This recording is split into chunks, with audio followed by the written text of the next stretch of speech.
Delhi AI సమ్మిట్లో Congress తీరుపై బొగ్గుమన్న పల్నాడు. పులిగుజ్జు మహేష్ ఆధ్వర్యంలో రాహుల్ గాంధీ శవయాత్ర, దిష్టిబొమ్మ దహనం. నరసరావుపేట. దేశ రాజధాని ఢిల్లీలో జరిగిన ఇండియా ఏఐ ఇంపాక్ట్ సమ్మిట్లో కాంగ్రెస్ పార్టీ నాయకులు, యువజన కాంగ్రెస్ కార్యకర్తలు వ్యవహరించిన తీరును నిరసిస్తూ పల్నాడు జిల్లాలో భారత జనతా యువమోర్చా బీజేవైఎం ఆధ్వర్యంలో భారీ ఆందోళన కార్యక్రమం జరిగింది. అంతర్జాతీయ వేదికపై భారతదేశ సాంకేతికత ప్రగతిని దిగజార్చేలా కాంగ్రెస్ నేతలు వ్యవహరించారని మండిపడుతూ నరసరావుపేటలోని పల్నాడు రోడ్లో బీజేవైఎం పల్నాడు జిల్లా అధ్యక్షులు పులిగుజ్జు మహేష్ ఆధ్వర్యంలో కాంగ్రెస్ అగ్రనేత రాహుల్ గాంధీ శవ యాత్ర నిర్వహించారు. అనంతరం ఆయన దిష్టిబొమ్మను దహనం చేసి తమ తీవ్ర వ్యతిరేకతను తెలియజేశారు.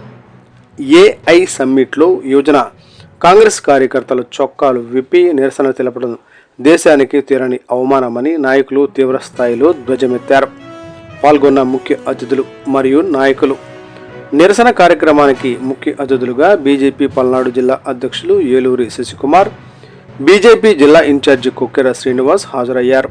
వీరితో పాటు ఈ కార్యక్రమంలో పాల్గొన్న ఇతర ముఖ్య నాయకులు గంటా విజయభాస్కర్ రెడ్డి, బీజేపీ జిల్లా ప్రధాన కార్యదర్శి వంకాయలపాటి వంశీధర్, బీజేవైఎం రాష్ట్ర సోషల్ మీడియా కన్వీనర్ గట్టా హేమకుమార్, బీజేపీ జిల్లా కార్యదర్శి తులాబందుల సత్యనారాయణ, బీజేపీ ఎడ్లపాడు మండల అధ్యక్షులు తెల్లబాటి మనోహర్, బీజేవైఎం చిలకలూరిపేట పట్టణ అధ్యక్షులు.